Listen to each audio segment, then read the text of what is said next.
बढ़ा रहे हो, टेम्परेचर बढ़ा रहे हो। जब टेम्परेचर बढ़ता है तो मॉलिक्यूल्स अंदर के डिस्टॉर्ट होते हैं, लूज होते हैं, उसकी पैकिंग लूज होती है। जब पैकिंग लूज होगी तो दोनों के बीच में डिस्टेंस बढ़ेगा। जब मॉलिक्यूल्स के बीच में डिस्टेंस बढ़ेगा, जब मॉलिक्यूल्स के बीच में डिस्टेंस बढ़ेगा तब फोर्स कम होने लगेगा, मतलब टेंशन कम लगेगा। यही रीजन है सर, आपके जब टेम्परेचर इंक्रीज करता है तो सरफेस टेंशन, ठीक है, इसमें नीचे की तरफ लगेगा। देखो ये ऊपर की तरफ है तो ऊपर लगेगा, कॉन्केव में, कॉन्वेक्स ऐसा है तो यहाँ पे इसका कॉन्केव नीचे है तो नीचे की तरफ लगेगा।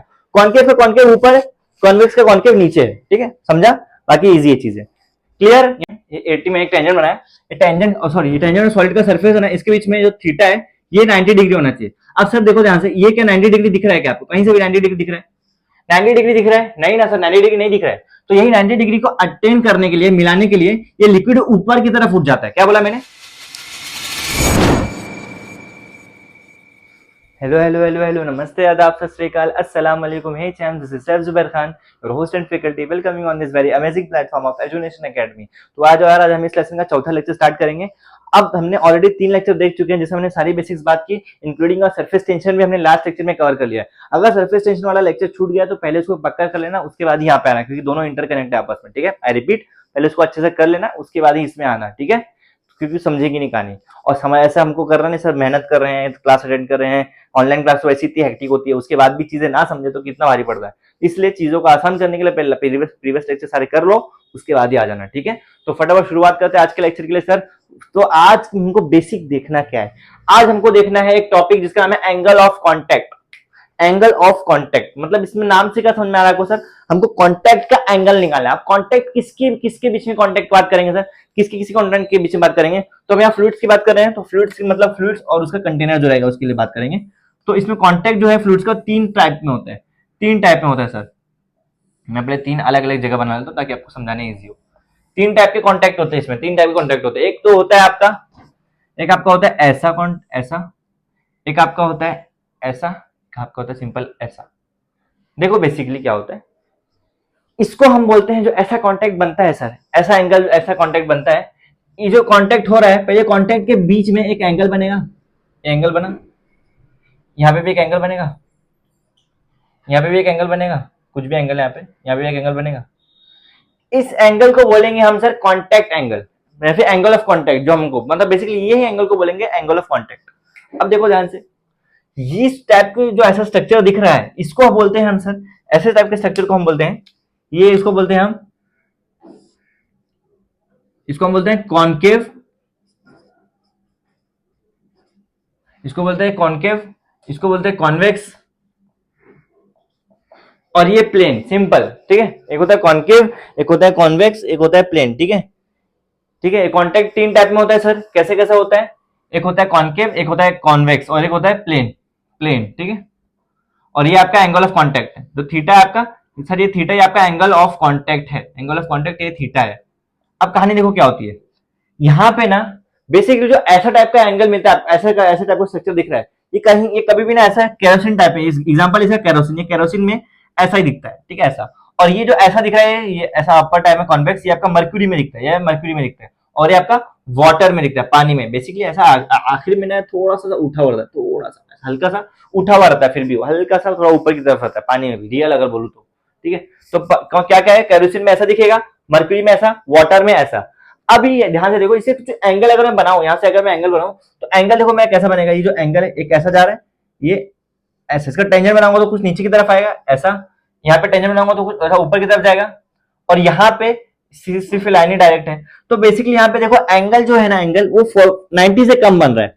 तो यहाँ पे क्या बनेगा सर, यहाँ मेरा मिलेगा मुझे एक्यूट एंगल, ये मुझे मिलेगा एक्यूट एंगल। यहाँ पे एंगल मेरा, एंगल ऑफ कॉन्टैक्ट मेरा एक्यूट एंगल रहेगा, और इस केस में मेरा ऑब्ट्यूस एंगल रहेगा, ठीक है। ऑब्ट्यूस एंगल देखो ऊपर, देखो ऐसा ऐसा जा रहा है, ऐसा उठा हुआ ऊपर की तरफ, तो यहाँ मेरा रहेगा ऑब्ट्यूस एंगल। और यहाँ पे मुझे राइट एंगल नहीं लिखना है, राइट एंगल नहीं होता है, इसका एंगल मेरा कुछ नीचे की तरफ जाता है, यहाँ से कभी भी एंगल इसके बेस पे देखना है, इसके बेस पे ऐसा एंगल, ऐसा नीचे से देखना है, ठीक है। एंगल ना कभी भी एंगल नीचे से देखना है, नीचे से देखना है। तो यहाँ मैंने गलत कर दिया, मुझे फील हुआ। एंगल ना कभी भी नीचे से देखना है, ऐसा नीचे से, ऐसा नीचे से। तो नीचे से देखेंगे, यहाँ पे 45 है सर, यहाँ पे 90 है, यहाँ पे देखो नीचे से देखो, कहाँ ही देखोगे, क्योंकि नीचे इधर ही आ रहा है, तो यहाँ ये एंगल यहाँ नहीं बनेगा, ये डायरेक्ट इधर का इधर ही है। तो बेसिकली यहाँ पे 0 एंगल होगा, ठीक है, यहाँ पे 0 एंगल रहेगा, यहाँ पे एंगल नहीं बनेगा, यहाँ पे 0 एंगल रहेगा, एंगल बिल्कुल नहीं है यहाँ पे, ठीक है। तो यहाँ पे क्या है, ऑब्ट्यूस एंगल सर, ये जीरो एंगल, ऑब्ट्यूस एंगल ये है जीरो एंगल, और यहाँ पे एक्यूट एंगल। समझा कैसे कैसे एंगल ऑफ कॉन्टेक्ट आया, कैसे एक्यूट आया, कैसे ऑब्ट्यूस आया, कैसे जीरो एंगल आया। ये इसमें वाटर में कैसा रहता है, और मर्क्यूरी में कैसा रहता है, और केरोसिन में कैसा रहता है। समझा। और एक बात और बता दूं आपको, केमिस्ट्री वगैरह में आप और अच्छे से पढ़ोगे, इसको हम लोअर मेनिस्कस बोलते हैं, इसको अपर मेनिस्कस बोलते हैं। ठीक है, आपको टाइट्रेशन वगैरह में आता है, ध्यान से। जो कलरलेस फ्लूइड और जो कलर वाले फ्लूइड होते हैं, दोनों का अलग अलग देखना होता है। ये लोअर मेनिस्कस है, ये अपर मेनिस्कस है, ऐसा इसके नाम भी है। ठीक है, मेनिस्कस मतलब इस शेप को मेनिस्कस बोलते हैं। डन। अब आइए आगे देखते हैं। अब आगे कुछ और बात करेंगे सर। अब हम आगे बात करेंगे शेप ऑफ मेनिस्कस के ऊपर। शेप ऑफ मेनिस्कस, ये एंगल ऑफ कॉन्टेक्ट समझा। अब इसके ऊपर ही, मतलब बेसिक इसी के ऊपर हम आगे की सारी टॉपिक जो हमारे डिपेंड है ना, वो सिर्फ उसके ऊपर ही है। ठीक है, अब हम शेप ऑफ मेनिस्कस के लिए भी तीन केस है, यहाँ पे तीन चीज देखने हैं हमको। मैं वो पहले बना लेता हूँ तीनों केस।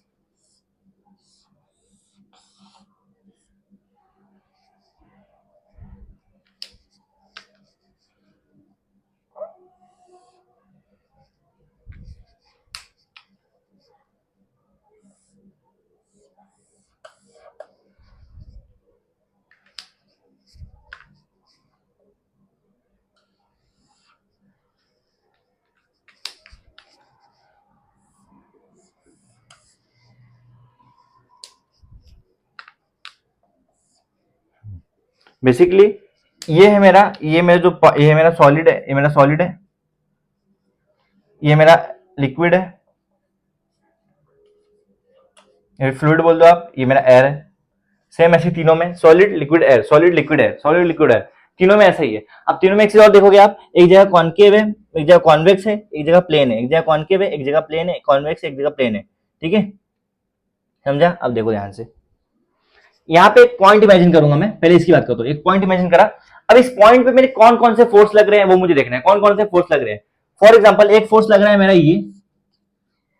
अब ये सॉरी, पहले तीनों में एक चीज और बता दो आपको मैं आगे बढ़ने के पहले। ये तीनों ना अलग अलग टाइप के लिक्विड है, ये तीनों अलग अलग टाइप के लिक्विड है। इसमें ना एक लिक्विड जो है वो पार्शियली वेट करेगा, उसको हल्का फुल्का भिगाएगा, और एक लिक्विड जो है वो उसका पूरा भिगा देगा, पूरा भिगा देगा। और एक लिक्विड जो है उसको एक लिक्विड बिल्कुल नहीं भिगाएगा, एक लिक्विड पूरा भिगा देगा। मतलब एक पार्शियल वेट करेगा, एक एक नो वेट, एक वेट करेगा ही नहीं, और एक पूरी तरह से वेट कर देगा। ठीक है, टोटली वेट कर देगा उसको। तो ये जो मेरा पहला केस है सर, ये मेरा पहला केस है, मेरा पार्शियली वेट का केस है, पार्शियली वेट का केस है। ये एग्जांपल है केरोसिन का। तो पार्शियली वेट मतलब एक ऐसा सीन होता है, ऐसा सिनेरियो होता है जिसमें आप फॉर एग्जांपल आप एक ग्लास में केरोसिन लोगे ना, केरोसिन को पलट दो उस ग्लास से, बाद में आप देखोगे ना अंदर, तो कहीं कहीं कहीं कहीं चिपका हुआ रहेगा, कहीं कहीं वो केरोसिन अंदर गीला गीला दिखेगा आपको। तो इसका मतलब इसमें सर एडेसिव ज्यादा, मतलब वो चीजें चिपक जा रही है, मतलब वो चीजें वहां पे चिपक रही है, तो यहाँ पे एडेसिव फोर्स ज्यादा है, एडेसिव फोर्स ज्यादा है। तो यहाँ पे मैं कुछ कुछ फोर्स लगाऊंगा मैंने। फॉर एग्जाम्पल पॉइंट को बोल दिया ए, पॉइंट को बोल दिया ए। अभी देखो, जो मेरा एक सिंगल पॉइंट मैंने लिया उसको मैंने बोल दिया, सिंगल पॉइंट को मैंने यहाँ पे ए बोला। ठीक है, सिंगल पॉइंट को मैंने ए बोला, ए। अब यहां से मेरा एक फोर्स लग रहा है सॉलिड की तरफ, जिसको एपी, सॉलिड की तरफ लग रहा है। अब ये फोर्स जो है मेरा, ये फोर्स मेरा आदेशिव फोर्स है। ठीक है, एपी जो है मेरा आदेशिव फोर्स है, यहां मैंने लिख देता हूं, जो मेरा एपी है ना सर, एपी ये मेरा आदेशिव फोर्स, आदेशिव फोर्स, आदेशिव फोर्स, आदेशिव फोर्स यहाँ पे ज्यादा रहेगा क्योंकि आखिर में चीजें चिपकी हुई रहती है। और इसके अंदर एक फोर्स है जो लिक्विड की तरफ है, ये छोटा रहेगा इसके कंपेयर में, ये छोटा रहेगा क्योंकि ये देखो ज्यादा पार्शियल वेट कर रहा है, तो इससे ज्यादा उसको चिपकाएगा नहीं अपने में। तो ये कोहेसिव फोर्स है, इसको बोलूंगा ए क्यू। ठीक है, इसको ए पी है, इसको एपी और ए क्यू। जो ए क्यू जो है मेरा सर, ए क्यू जो मेरा है, ये मेरा कोहेसिव फोर्स, ये मेरा कोहेसिव फोर्स, ये मेरा कोहेसिव फोर्स। आदेशिव फोर्स समझा, कोहेसिव फोर्स समझा। कोहेसिव फोर्स लिक्विड की तरफ, आदेशिव फोर्स है सॉलिड की तरफ। Done done.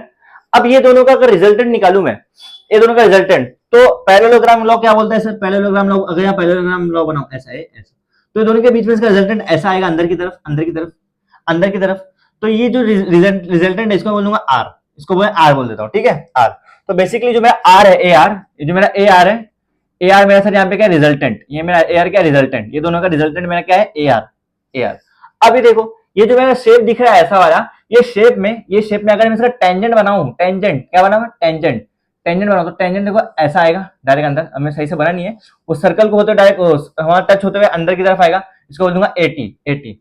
अब ध्यान रखना कभी भी नहीं, टेंजेंट होता है एटी, ये एटी और इसके बीच में, एटी और रिजल्टेंट के बीच में 90 डिग्री, एटी और ये फोर्स के बीच में 90 डिग्री होना चाहिए। क्या बोला मैंने, 80 और उसके बीच में 90 डिग्री होना चाहिए। ठीक है। कभी भी देखना एटी और जो सरफेस है, एटी और जो सरफेस है, एटी और सरफेस है दोनों के बीच में, एटी में एक टेंजेंट बनाया, ये टेंजेंट सॉरी ये टेंजेंट और सॉलिड का सरफेस है ना, इसके बीच में जो थीटा है ये 90 डिग्री होना चाहिए। अब सर देखो ध्यान से, ये क्या 90 डिग्री दिख रहा है क्या आपको? कहीं से भी 90 डिग्री दिख रहा है? 90 डिग्री दिख रहा है? नहीं ना सर, 90 डिग्री नहीं दिख रहा है। तो यही 90 डिग्री को अटेन करने के लिए, मिलाने के लिए, ये लिक्विड ऊपर की तरफ उठ जाता है। क्या बोला मैंने? ये जो मेरा शेप है सॉलिड का, इससे मेरा जो टेंजेंट है देखो कुछ ऐसे शेप में आ रहा है, ऐसे शेप में आ रहा है। तो ये 90 डिग्री नहीं है, 90 डिग्री होना चाहिए, 90 डिग्री नहीं है। अब यही 90 डिग्री पाने के लिए जो शेप है लिक्विड का, ये मैं ऊपर की तरफ उठ जाता है ताकि चीजें 90 डिग्री की तरफ हो जाए, ठीक है, ताकि 90 डिग्री आ जाए। यही रीजन है, ये ऊपर ऐसा स्ट्रक्चर दिख रहा है, तो इसको हम बोलते हैं कॉनकेव साइड वाला, कॉनकेव साइड वाला। और ये क्या करता है सर? ये मेरा पार्शियली वेट करता है। ये मेरा क्या करता है सर? पार्शियली वेट करता है। चीजों को मैं आधा गीला करता हूँ, आधा सूखा, मतलब ये पार्शियली वेट होता है, ठीक है, ये पार्शियली वेट होता है। क्लियर? समझा ये केस? समझा क्या क्या हुआ? एक पॉइंट ले मैंने, ए से मैंने देखो एक अंदर की तरफ सॉलिड की तरफ फोर्स गया एपी, और एक एक्यू लिक्विड की तरफ, ठीक है। एपी ज्यादा रहेगा, एक्यू कम रहेगा, क्योंकि यहाँ पे अधेसिव फोर्स है, यहाँ पे अधेसिव फोर्स ज्यादा रहेगा क्योंकि ये वेट करेगा इसको, वहां पे यहाँ पे पार्शियली वेट करेगा चीजों को, ठीक है। यही रीजन से वहां पे एपी ज्यादा है, एक्यू कम रहेगा, दोनों का रिजल्टेंट ए आर, और ये टेंजेंट निकाला। टेंजेंट और इस सरफेस के बीच में 90 डिग्री होना चाहिए, पर सर 90 डिग्री दिख रहा है नहीं, ये 90 डिग्री अटेंड करने के लिए इसका सरफेस थोड़ा सा उठ जाएगा ऊपर लिक्विड का, तो इसलिए कॉनकेव टाइप में स्ट्रक्चर दिख रहा है। समझा? और ये पूरी कहानी हो गई। अब दूसरे की सेम ऐसी बात करते हैं सर।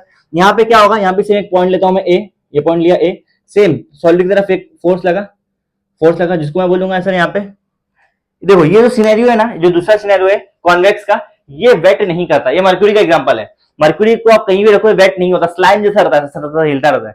तो मर्क्यूरी वेट नहीं करेगा सब्सटेंस को, तो सर वो वेट नहीं करेगा मतलब उसमें कोहेसिव फोर्स बहुत ना के बराबर रहेगा, तो कोहेसिव फोर्स अधेसिव फोर्स ना के बराबर रहेगा।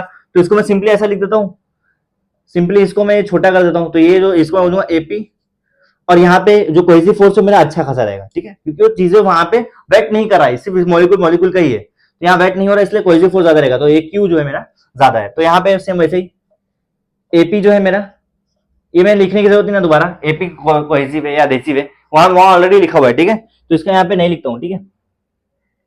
समझा? अब देखो ये हो गया। अब ये दोनों का रिजल्टेंट अगर मैं निकालू, अब यहाँ पे देखो पैरेललोग्राम कैसा बनेगा, ऐसा है, दिख रहा है? ऐसे टाइम में पैरेललोग्राम दिखा, तो ये लोग का रिजल्टेंट मेरा कुछ ये बीच में आएगा, ऐसा दिखा, ऐसा बीच में आया, रिजल्टेंट बीच में आया, तो ये मेरा ए आर बोल देता हूं इसको, ए आर, ये रिजल्टेंट है मेरा, ठीक है, AP A Q A R. अब इस पॉइंट से अगर मैं टेंजेंट बनाऊं, देखो ध्यान से, ये जो मेरा पॉइंट दिख रहा है, मुझे सर्कुलर पॉइंट दिख रहा है, सर्कुलर पॉइंट दिख रहा है, इससे अगर मैं टेंजेंट बनाऊं सर, तो टेंजेंट कहां जाएगा? देखो इससे अगर मैं टेंजेंट बनाऊं, तो टेंजेंट देखो ये सर्कल दिख रहा है, टेंजेंट ऊपर की तरफ जाएगा, यहाँ पे देखो टेंजेंट ऐसा ऊपर की तरफ जाएगा, तो यहाँ पे एंगल देखो ये बन रहा है, क्या 90 डिग्री कहीं से दिख रहा है? कहीं से 90 डिग्री दिख रहा है क्या? नहीं ना। तो इसको 90 डिग्री करने के लिए ये लिक्विड जो है अपने आप को बेंड कर देगा ताकि 90 डिग्री हो जाए, और इसी रीजन से ये आता है आपका कैसा, ये आपका कॉन्वेक्स टाइप का शेप दिख रहा है। तो यहाँ पे क्या हो रहा है बेसिकली सर, ये कॉन्वेक्स है, कॉन्वेक्स शेप है, और इसमें जो है, इसमें चीजें जो है यहाँ पे वेट नहीं करता, ठीक है, यहाँ पे सिस्टम को वेट नहीं करता, does not wet the solid, ठीक है, does not wet the solid.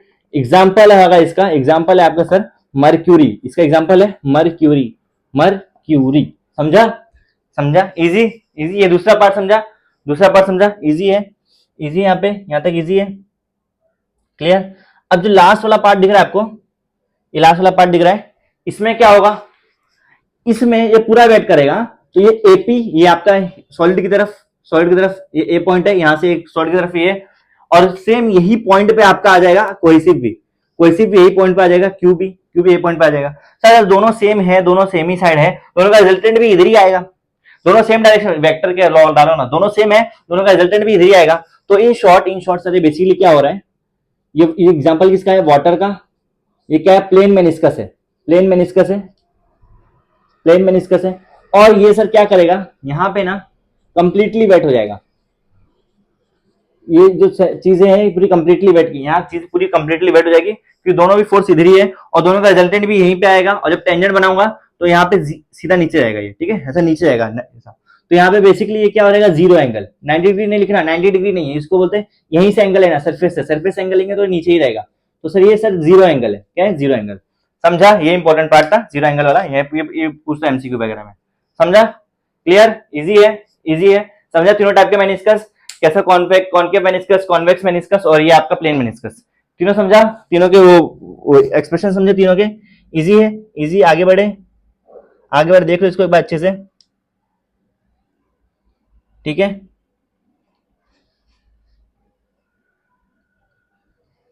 अब इसके आगे एक टॉपिक है, वो देखते फिर आगे बढ़ते, ठीक है। देखो अब इसके आगे हमको देखना है सर, इसके आगे हमको देखना है शेप, देखना है लिक्विड ड्रॉप का। जो लिक्विड ड्रॉप में, ड्रॉप का जो शेप एक्चुअली में डिपेंड करता है, कहीं कहीं अलग अलग रहता है। तो आगे हम देखेंगे शेप ऑफ लिक्विड ड्रॉप, जो लिक्विड का ड्रॉप है उसका शेप कैसा रहेगा ऑन द सॉलिड सरफेस।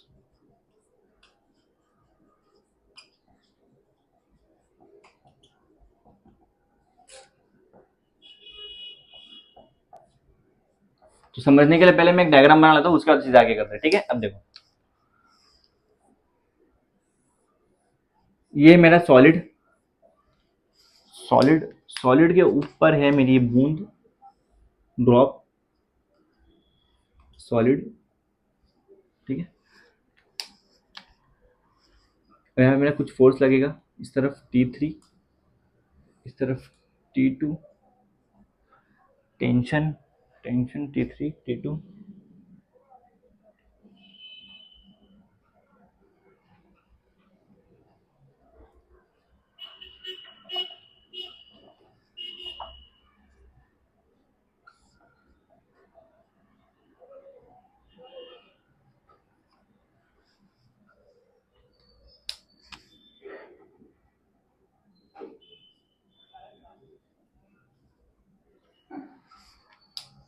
अब देखो ध्यान से, ये मैंने क्या बनाया, एक सॉलिड है जिसके ऊपर ड्रॉप है।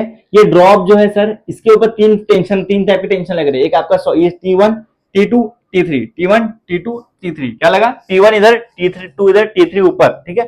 T1 T2 T3, ठीक है, T1 T2 T3। अभी देखो मैं अगर T1 की बात करूं, अगर मैं T1 की बात करूं, T1 की बात करूं तो क्या है सर, ये फोर्स है, force due to surface tension, ST लिखता हूं, surface tension, surface tension by किस किस के बीच में, किस किस के बीच में सरफेस टेंशन सर। यहाँ पे T1 कहाँ पे है, T1 है किसके, लिक्विड और सॉलिड के बीच में, किसमें, लिक्विड और सॉलिड के बीच में, लिक्विड और सॉलिड के बीच में। T2 की बात करूं सर, T2 कहाँ है, देखो सेम ये dialogue, force due to surface tension by, T2 कहाँ है, इधर, किसके बीच में, देखो ये सॉलिड और लिक्विड के बीच में, पहला वाला जो है आपका सॉलिड और लिक्विड के बीच में। अब ये देखो ये T2 जो है ना आपका सर, ये सॉलिड और एयर के बीच में बाहर, तो ये आपका सॉलिड और एयर के बीच में। T3 देखो सेम यही, force due to surface tension by liquid और एयर के बीच में, लिक्विड और एयर के बीच में। देखो तीनों टाइप के टेंशन का मैंने यहाँ पे एक्सप्रेशन लिख दिया, तीनों टाइप के टेंशन का मैंने एक्सप्रेशन लिख दिया यहाँ पे पहले डायरेक्ट एज इट इज, ठीक है। अब इसमें थोड़ा सा वेक्टर डाल के मैं थोड़ा सॉल्व करने की कोशिश करूंगा मैं, तब चीजें अपने को आसान लगेंगी। देखो अभी यहाँ पे मेरा T2 इधर है, T1 इधर है, T1 इधर है, T2 इधर है, ठीक है। अब इसको अगर मैं वेक्टर फॉर्म में थोड़ा सा अच्छे से लिखने की कोशिश करूँ तो T3 भी मेरा उसी तरफ आएगा, T3 भी मेरा इसी तरफ आएगा। क्या बोला मैंने, T2 उस तरफ है, T1 T3 देखो दोनों राइट की तरफ है, दोनों राइट की तरफ है, पर राइट में थीटा भी दिख रहा है, तो थीटा के पास आता है कॉस थीटा, तो इसको T3 कॉस थीटा लिख सकता हूँ। तो यहाँ पे चीजें क्या हो रही है, T2 जो है सर किसको इक्वलाइज कर रहा है, T3 plus T3 cos theta plus T1, क्या समझा। T2 मेरा किसके बराबर है, T3 cos theta, T3 cos theta plus T1 plus T3 cos theta, ठीक है, T1 plus T3 cos theta. तो बेसिकली इसको थोड़ा रीअरेंज करूं तो ऐसा लिख सकता हूं, T2 minus T1 is equal to T3 cos theta. देखो इसको मैं थोड़ा रीअरेंज कर दिया, पहले मैंने क्या बोला सर, T2 जो मेरा है किसके बराबर है, T3 cos थीटा और T1 दोनों के बराबर, अकेला मेरा T2 है तो उसको मैंने ऐसा लिखा। फिर इसको थोड़ा रीअरेंज करके मैंने इसको रीअरेंज करके T1 को वहां ले गया तो T2 माइनस T1 हो गया। अगर ऐसे मैं cos थीटा निकालूं तो क्या हो जाएगा sir, T2 minus T1 upon T3 is equal to cos theta. Then क्या बोला मैंने, इसको नीचे ले गया, देखो पूरा मैथमेटिक्स है, पूरा मैथमेटिक्स है, कैसे कैसे चीजों को मैं नीचे ले जा रहा हूँ। देन यहाँ तक बस, अब यहाँ तक चीजें रखो। अब इसके आगे हम इसके बेस पे कुछ टाइप के केसेस देखेंगे, ठीक है, अलग अलग टाइप के केसेस देखेंगे, फिर हम यहाँ आगे बढ़ेंगे, ठीक है। सबसे पहला मैं देखता हूँ सर यहाँ पे केस 1, पहला मैं देखूंगा सर केस 1। अब केस 1 क्या है, देखो अब इसके ऊपर एक्सप्रेशन में हमको अलग अलग टाइप के केस देखना है। केस 1 में सर आपका T2 जो है, T2 जो है वो T1 से बड़ा है। जो आपका T2 देखो, T2 वाला फोर्स है मेरा, वो T1 से बड़ा है, वो T1 से बड़ा है। और T2 माइनस T1 जो है, T2 माइनस T1 जो है वो T3 से छोटा है। ठीक है, देखो क्या हुआ, जो मेरा T2 है, T2 जो है मेरा T1 से बड़ा है। अब देखो ये बड़े में से छोटा माइनस हो रहा है, बड़े में से छोटा माइनस हो रहा है, तो मतलब आंसर मेरा पॉजिटिव में आएगा। ये क्लियर हो गया, बड़े में से छोटा माइनस हो, आंसर मेरा पॉजिटिव में आया। और T2 माइनस T1 जो है वो T3 जो है उससे बड़ा है, T3 जो है ये उससे बड़ा है। तो यहाँ पे न्यूमिनेटर जो है वो छोटा है और डिनोमिनेटर बड़ा है।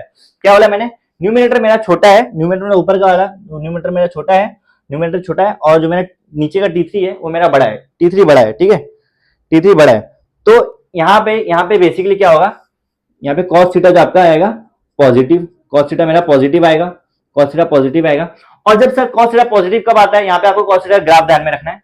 cos थीटा ग्राफ कैसा होता है, cos थीटा ग्राफ ऐसा होता है, ऐसा होता है। तो आधा, यहाँ पे आधा हिस्सा कवर किया तो मतलब 45 डिग्री, मतलब ये देखो ये मालूम है ना 45 होता है, यहाँ पे फिर 90 हो जाएगा, फिर आपका 270 हो जाएगा। ये मालूम होगा ना, मैं ये गेस करता आपको मालूम होगा, ये मैं अज्यूम करके चल रहा हूँ।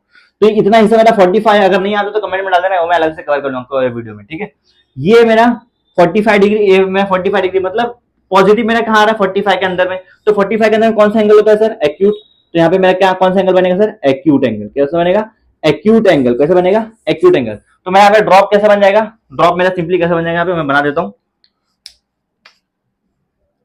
ये मेरा ड्रॉप सिंपली ए ऐसा बनेगा, सिंपली ऐसा ला एक्यूट एंगल यहाँ बना, तो ड्रॉप मेरा ऐसा बनेगा, सिंपल ऐसा, सिंपल स्वीट सा ड्रॉप। ठीक है, समझा, समझा, इजी है, इजी इजी इजी इजी। आगे देखें, आगे देखें, आगे देखें। अब देखो केस दूसरा देखते हैं, दूसरा केस क्या बोल रहा है मुझे वो देखो सर। सिर्फ मैं ड्रॉप का शेप देख रहा हूँ, पहला टाइप का शेप आएगा बस। यहाँ पे क्या है, यहाँ पे आपका T1 जो है वो T2 से बड़ा है, उल्टा, पहले T2 बड़ा था, यहाँ पे T1 बड़ा है। पर यहाँ से यहाँ लगे सेम है, T2 माइनस T1 जो है T3 से बड़ा है। देखो अब यहाँ पे क्या होगा ना, T1 जो है आपका वो बड़ा है, मतलब बड़े से छोटा माइनस हो रहा है, बड़े से छोटा माइनस हो रहा है। तो आंसर क्या आएगा मेरा, निगेटिव में आएगा। आंसर मेरा निगेटिव में आएगा, बड़े से ये वाला सीन हटा दो, आंसर मेरा निगेटिव में आएगा। तो मेरा cos थीटा कैसा आएगा, cos थीटा सर यहाँ पे निगेटिव आएगा, cos थीटा मेरा निगेटिव आएगा। अब cos थीटा का ग्राफ ध्यान में रखो, सेम ये वही प्रोसेस बार बार, ये ऐसा आया पर उसका नीचे आ जाएगा ये। तो ये पॉजिटिव रहता है, यहाँ नेगेटिव रहता है, नीचे नेगेटिव, मतलब ये 90 से बड़ा रहेगा, 90 से बड़ा रहेगा सर। इसका मतलब क्या रहेगा, ऑब्ट्यूस एंगल। इसका मतलब रहेगा ऑब्ट्यूस एंगल। अब ऑब्ट्यूस एंगल का ड्रॉप कैसा दिखेगा वो देख लो। ऑब्ट्यूस एंगल का जो ड्रॉप है वो सिंपली, ऑब्ट्यूस एंगल मेरा कैसा ऐसा रहता है, तो ड्रॉप मेरा ये जो मेरा जो ड्रॉप रहेगा सिंपली ये ऐसा दिखेगा। ठीक है, ऐसा सर्कल टाइप में, सर्कुलर ज्यादा रहेगा ये। ठीक है, और ये मेरा ऑब्ट्यूस एंगल है, ये मेरा ऑब्ट्यूस एंगल। समझा, क्लियर, क्लियर। दूसरा केस, दूसरा केस समझा, इजी है, इजी है, इजी है, चीजें यहां तक इजी है, इजी है। ठीक है, अब तीसरा केस देखो, केस थ्री। केस थ्री क्या है सर, जो T1 है वो T2 के बराबर है।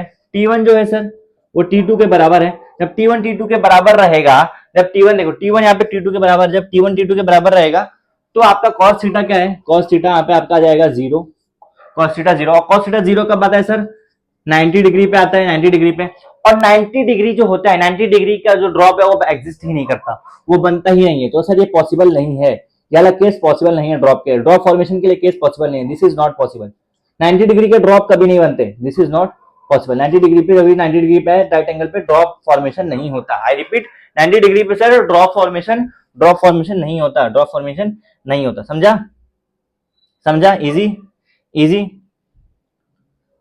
अब केस 4 देख लो, चौथा केस, लास्ट केस है ये। इसमें जो है आपका T2 माइनस T1 वो T3 के बराबर रहेगा। ठीक है, मतलब ये जो है ऊपर का हिस्सा है, नीचे कैसे दोनों सेम रहेगा। क्या बोला मैंने, ऊपर का हिस्सा नीचे का है, मतलब ऊपर का न्यूमरेटर डिनोमिनेटर दोनों सेम है। तो जब सेम सेम डिवाइड होता है आंसर क्या आता है, 1 आता है सर, आंसर 1 आता है। तो यहाँ पे cos थीटा मेरा क्या निकल के आएगा सर, यहाँ पे cos थीटा 1 निकल के आएगा। तो यहाँ पे थीटा क्या रहेगा मेरा, cos थीटा 1 कब आता है, cos थीटा 1 कब आता है, cos थीटा 1 कब आता है, cos थीटा 1 आता है सर कहाँ पे, 0 डिग्री पे। कितना, 0 डिग्री पे। तो यहाँ पे मतलब मेरा वैल्यू कितना, नियरली 0 आएगा, नियरली नियरली 0, नियरली 0। तो इसका ड्रॉप कैसे बनेगा सर, ये मेरा प्लेन मेनिस्कस वाला सीन है। देखो यहाँ ड्रॉप मेरा ऐसा बनेगा, सॉलिड है यहाँ ड्रॉप मेरा, ऐसा पूरा सर्कुलर ड्रॉप नहीं बनेगा, ये मैं ऐसा थोड़ा ऐसा टाइप में, थोड़ा रफ टाइप में ड्रॉप बनेगा मेरा। ठीक है, समझा? ऐसा थोड़ा रफ टाइप में ड्रॉप बनेगा, पूरा सर्कल टाइप में नहीं बनेगा ड्रॉप, ये थोड़ा सा रफ टाइप में ड्रॉप बनेगा और एंगल मेरा यही रहेगा सेम, ये जीरो एंगल, समझा? नियरली जीरो, समझा? ये इजी। चार केस है इसके, पहले हमने शेप देखा, शेप में हमने चार अलग केस देखे, एक में एक्यूट, ऑब्ट्यूज, एक पॉसिबल ही नहीं रहेगा, एक में 0 डिग्री। क्लियर? Clear, easy. ये हमने देखा shape of drop, shape of drop, ठीक है। अब आगे हम थोड़ा सा और आगे बात करते हैं। देखो ये सारे टॉपिक्स हैं, थोड़ा थ्योरेटिकल है, तो इसमें थोड़ा सा देखते हुए चलो, डोंट वरी, इसमें इंटरेस्टिंग है, इसमें कुछ हार्ड नहीं है, खाली केसेस, सब केसेस है बस। अब इसे हम देखेंगे यहाँ पे फैक्टर्स है कुछ जो आपका अफेक्ट करता है एंगल ऑफ कॉन्टेक्ट को, वो देखेंगे पहले। Factors affecting angle of contact, तो मेरा जो एंगल बन रहा है कॉन्टेक्ट का, इसको कुछ कुछ फैक्टर जो अफेक्ट करते हैं वो क्या क्या है, वो सारे हम चीज यहाँ देखेंगे। कुछ कुछ ऐसे फैक्टर जो एंगल ऑफ कॉन्टेक्ट नहीं बनने देते, एंगल ऑफ कॉन्टेक्ट से वो उसमें दिक्कत होता है। सबसे पहला sir, nature of solid, solid कौन सा जिसके अंदर है ये वाला, ये हिस्सा, और या फिर लिक्विड, लिक्विड ही कोई ऐसा है जो कॉन्टेक्ट करता ही नहीं है सर। सॉलिड और लिक्विड दोनों का भी नेचर यहाँ डिपेंड करता है, ठीक है, सॉलिड और नेचर दोनों का डिपेंड करता है। और दूसरा केस, दूसरा पावर हो सकता है इंप्योरिटीज हो, लिक्विड में आपका इंप्योरिटीज हो, इंप्योरिटीज होने उसकी वजह से उसका प्योर फॉर्मेशन नहीं रहेगा लिक्विड का, जिसकी वजह से भी कॉन्टेक्ट में दिक्कत आ सकता है, एंगल ऑफ कॉन्टेक्ट में दिक्कत आ सकता है। और उसके अलावा यहाँ टेम्परेचर बहुत ज्यादा हो गया, टेम्परेचर बहुत कम हो गया, ऐसा टेम्परेचर भी यहाँ पे इफेक्ट करेगा, टेम्परेचर की वजह से भी ये इफेक्ट पे पड़ सकता है इस पे। क्यों? सरफेस एरिया जब टेम्परेचर बढ़ता है सरफेस एरिया बढ़ जाता है, टेम्परेचर कम होता है सरफेस एरिया कम हो जाता है, सरफेस एरिया कम होगा तो ये रप्चर हो जाएगा एंगल, ये स्ट्रेट हो जाएगा, स्ट्रेट हो जाएगा, स्ट्रेट वाला इवेपोरेट हो जाएगा। तो ये सारी चीजें भी यहाँ डिपेंड करती है सर, इसलिए ये तीनों चीज जो है, ये बेसिकली तीनों चीज आपका एंगल ऑफ कॉन्टेक्ट पे इफेक्ट डालती है, ठीक है, एंगल ऑफ कॉन्टेक्ट पे ये तीनों चीज इफेक्ट डालती है। अब सर और मैं आगे बात करूं इसमें और आगे बात करूं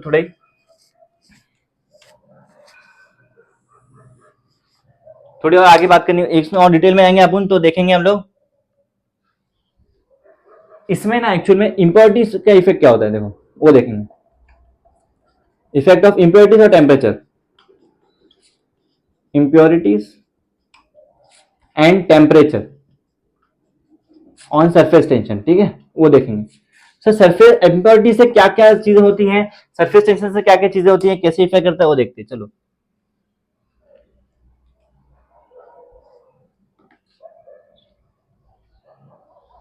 इंप्योरिटीज में अगर मैं इंप्योरिटीज की बात करूं, इंप्योरिटीज में दो चीज हो सकता है, या तो सर ये कंप्लीटली सॉल्युबल रहेगा, कंप्लीटली सॉल्युबल मतलब ये जो लिक्विड है आपका, ये जो इंप्योरिटी है, इंप्योरिटी लिक्विड में पूरा सॉल्युबल हो जाएगा, पूरा सॉल्युबल हो जाएगा, लिक्विड में पूरा सॉल्युबल हो जाएगा। और या तो फिर सर आपका जो ये इंप्योरिटी है ये पार्शियली सॉल्युबल होगा, पार्शियली या फिर इनकम्प्लीट बोल सकते हैं इसको, इनकम्प्लीटली सॉल्युबल इन लिक्विड। तो इस केस में ऊपर वाला जो केस है जिसमें पूरा सॉल्युबल होता है, इसमें सरफेस टेंशन जो है ना सर वो आपका बढ़ जाता है, और जिसमें नहीं होता है उसमें सरफेस टेंशन कम हो जाता है। क्या बोला मैंने? जिसमें सॉल्युबल अच्छे से हो गया, सॉल्युबल एकदम अच्छे से हो गया, उस मॉलिक्यूल के बीच में कोई इंप्योरिटी आके ऐड हो गई और सॉल्युबल हो गई, तो सरफेस टेंशन आपका और बढ़ जाएगा। और अगर कोई और इंप्योरिटी आई वो सॉल्युबल नहीं हुई तो सरफेस टेंशन घट जाएगा, ठीक है। ये दो चीजें इंप्योरिटीज की वजह से, एक तो सरफेस टेंशन कम होता है, एक में सरफेस टेंशन बढ़ जाता है, ठीक है। समझा? समझा? अब आगे देखते हैं। अब आगे मैं बात करूं सर टेम्परेचर की, टेम्परेचर की बात करूं तो टेम्परेचर में भी सर सेम वही दो केस है। अगर मैं टेम्परेचर बढ़ाऊं, इफ टेम्परेचर इंक्रीज, अगर टेम्परेचर मेरा बढ़ेगा तो मेरा सरफेस टेंशन जो है ना सर, सरफेस टेंशन वो कम होगा। कैसे? वो सर टेम्परेचर बढ़ा रहे हो आप, कोई भी मॉलिक्यूल का टेम्परेचर बढ़ा रहे हो, टेम्परेचर बढ़ा रहे हो, जब टेम्परेचर बढ़ता है तो मॉलिक्यूल्स अंदर के डिस्टॉर्ट होते हैं, लूज होते हैं, उसकी पैकिंग लूज होती है, जब पैकिंग लूज होगी तो दोनों के बीच में डिस्टेंस बढ़ेगा, जब मॉलिक्यूल्स के बीच में डिस्टेंस बढ़ेगा, जब मॉलिक्यूल्स के बीच में डिस्टेंस बढ़ेगा तब फोर्स कम होने लगेगा, मतलब टेंशन कम लगेगा। यही रीजन है सर, आपके जब टेम्परेचर इंक्रीज करता है तो सरफेस टेंशन कम होता है, जब टेम्परेचर इंक्रीज होगा सर तो सरफेस टेंशन कम होगा, जब टेम्परेचर इंक्रीज होगा तो सरफेस टेंशन कम होगा। समझा? और इसमें एक चीज और आती है सर, इसमें एक चीज और आती है क्रिटिकल टेम्परेचर करके, इसमें एक चीज आती है क्रिटिकल टेम्परेचर। अब क्रिटिकल टेम्परेचर वो टेम्परेचर है सर जिसमें आपका सरफेस टेंशन है ना, सरफेस टेंशन इसमें जीरो हो जाता है, इसमें सरफेस टेंशन बिल्कुल खत्म हो जाता है, सरफेस टेंशन बिकम जीरो। ये एकदम ज्यादा टेम्परेचर है, क्रिटिकल क्रिटिकल। इसके बाद इवेपोरेशन का सीन आता है। ये ऐसा टेम्परेचर है जिसमें सरफेस टेंशन एकदम खत्म हो जाता है और उसके बाद ये लिक्विड इवेपोरेट करना स्टार्ट कर देता है। इसके बाद ये लिक्विड इवेपोरेट होना स्टार्ट होता है। समझा? ये इजी है, समझा? ये easy easy easy easy easy है। अब आगे कुछ और छोटी छोटा एक टॉपिक वो देख लेते हैं। ये हमने देखा किसकी किसके ऊपर, ये हमने किसका देखा, टेम्परेचर और इम्प्योरिटी का, टेम्परेचर और इम्प्योरिटी का इफेक्ट देखा हमने। अब एक देखेंगे हम लोग, एक देखेंगे सर आपका, अगर हम क्या होगा अगर हम प्रेशर ज्यादा लगा दे तो, अगर हम प्रेशर ज्यादा लगाए तो क्या होगा, एक्सेस प्रेशर ऑन लिक्विड। अगर हम लिक्विड पे एक्सेस प्रेशर लगा दें तो सरफेस टेंशन क्या होगा, एक्सेस ज्यादा प्रेशर लगाएंगे हम लिक्विड पे, या फिर हम लिक्विड या तो हम फ्री सरफेस बोलूं, एक फ्री सरफेस पे, तब हाँ अक्रॉस फ्री सरफेस, एक फ्री सरफेस पे अगर सर मैं सिंपली यहां पे मैं ज्यादा प्रेशर लगाऊं तब क्या होगा वो देखो। इसमें ना बेसिकली तीन टाइप के आपके फ्री सरफेस थे, वो पहले बना लो। तीन टाइप के फ्री सरफेस थे, हाँ सर तीन थे, बना लो तीन, तीन बना लो। एक पहला था सर आपका प्लेन सरफेस, हाँ सर जी, एक था आपका प्लेन सरफेस, ये हो गया प्लेन सरफेस। एक था आपका सर कॉनकेव सरफेस, एक था आपका कॉन्वेक्स सरफेस। ये तीनों हमने बना लिया, तीनों बना लिया। अब इसमें क्या होगा ना, प्लेन सरफेस में, प्लेन सरफेस जो है सिंपली यहां प्रेशर जब मैं लगाऊंगा, प्रेशर जो होगा मेरा, ये प्रेशर जो है यहां पे ना ऊपर ना नीचे, देखो ना इसके जस्ट ऊपर, मतलब प्रेशर जो है, प्रेशर जस्ट अबव, प्रेशर जो है जस्ट अबव, मतलब इसके जस्ट ऊपर और जस्ट नीचे, pressure just above and below, उसके जस्ट ऊपर और इसके जस्ट नीचे ये सेम रहेगा। प्रेशर इसके जस्ट ऊपर और जस्ट नीचे सेम रहेगा। क्या हुआ, इसमें प्रेशर ऊपर नीचे दोनों सेम है कि एकदम सीधा सरफेस है। और यहाँ पे जब अगर मैं कॉन्केव की बात करूं सर, कॉन्केव सरफेस में जो प्रेशर है, जब मैं प्रेशर लगाऊंगा एक्सेस, तो जितना कॉन्केव एरिया है ना वहां से प्रेशर उतना ज्यादा लगेगा, मतलब जो आपका कॉन्केव एरिया है वो ज्यादा लगेगा। तो यहाँ पे मैं लिख सकता हूं sir, pressure on concave side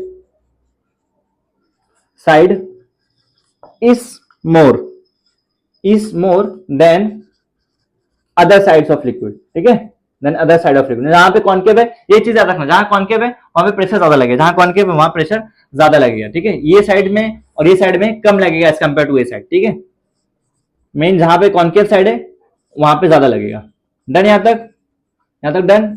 अब कॉन्वेक्स की बात करते हैं, सेम ये लगे हाथ, कॉन्वेक्स की बात करते हैं, सेम यही साइड, और हाँ and it is outside of the liquid, ठीक है, it is outside the liquid. एक चीज तो बोल दे, देखो बाहर की तरफ है ना, ये लिख देना आउटसाइड द लिक्विड। और ये केस में क्या है, प्रेशर भी सेम, यहां भी कॉन्केव की तरफ ही रहेगा सर, सेम यही चीज है, कॉन्केव जितना है उतना ज्यादा रहेगा, ये वही चीज लिख देता हूं यहाँ पे। प्रेशर जो है मेरा यहाँ पे सेम वही, pressure on concave side is more, side जो है is more than other side, but it is outside, but it is inside, sorry अंदर की तरफ, but it is inside the liquid, समझा मेरी बात, यहां तक समझा, क्लियर। ये हमने क्या देखा सर, एक्सेस प्रेशर। अब देखो मैं एक्सेस और ओवरव्यू देता हूं, अभी तक अब तो लिखते बोल रहा था, इतना समझा नहीं होगा। अब देखो, अब ध्यान से सुनो, एक्सेस प्रेशर है मेरे फ्री सरफेस के हिसाब से, तो एक मेरा सिंगल प्लेन सरफेस, एक कॉन्केव एक कॉन्वेक्स। प्लेन में क्या होगा, इसके ऊपर इसके नीचे, जस्ट ऊपर जस्ट नीचे प्रेशर एकदम सेम रहेगा, कोई दिक्कत नहीं है भाई, आगे बढ़ते हैं। अब कॉन्केव की बात करते हैं सर, जितना कॉन्केव बाकी का जो पार्ट है, बाकी हिस्से है, हर तरफ इतना नहीं लगेगा, पर जो प्रेशर जितना कॉन्केव है ना, कॉन्केव पे ज्यादा लगेगा और इसमें ऊपर की तरफ प्रेशर लगेगा, ठीक है। सेम कॉन्वेक्स में कॉन्वेक्स कॉन्केव की तरफ ही लगेगा ज्यादा, पर ये नीचे की तरफ लगेगा इसमें, ठीक है, इसमें नीचे की तरफ लगेगा। देखो ये ऊपर की तरफ है तो ऊपर लगेगा कॉन्केव में, कॉन्वेक्स ऐसा है तो यहाँ पे इसका कॉन्केव नीचे है तो नीचे की तरफ लगेगा, कॉन्केव का कॉन्केव ऊपर है, कॉन्वेक्स का कॉन्केव नीचे है, ठीक है, समझा। बाकी इजी ये चीज है, क्लियर यहां तक। अब हमने आज देखा एंगल ऑफ कांटेक्ट देखा सर, शेप ऑफ मेनिस्कस की बात की, फिर शेप ऑफ लिक्विड देखा, उसके साथ 4 केस देखे। आज अच्छा खासा देखे लेक्चर में, आज के लेक्चर को रिपीट कर देखना, नहीं समझा तो फैक्टर्स अफेक्टिंग देखे, कांटेक्ट एंगल ऑफ कांटेक्ट को, फिर एक एक करके इंप्योरिटी और टेम्परेचर का देखे, फिर एक्सेस इसका एक्सेस प्रेशर लगाने पे क्या होगा, समझा ये सब यहां तक। तो आज के लेक्चर में कुछ भी डाउट वगैरह कमेंट सेक्शन तो आपके लिए है ही, उनके उसके अलावा भी और कुछ डाउट है तो ये मेरा इंस्टा हैंडल आप मुझे मैसेज कर सकते हो, वहां पे और भी कुछ डाउट वगैरह आपके क्लियर हो जाएंगे। ऑलराइट, तो आज के लिए इतना रखेंगे। That's it for today. Thank you for watching the lecture. This is official sign off from faculty. Keep learning, keep going. Thank you so much. मिलते हैं अगले लेक्चर में।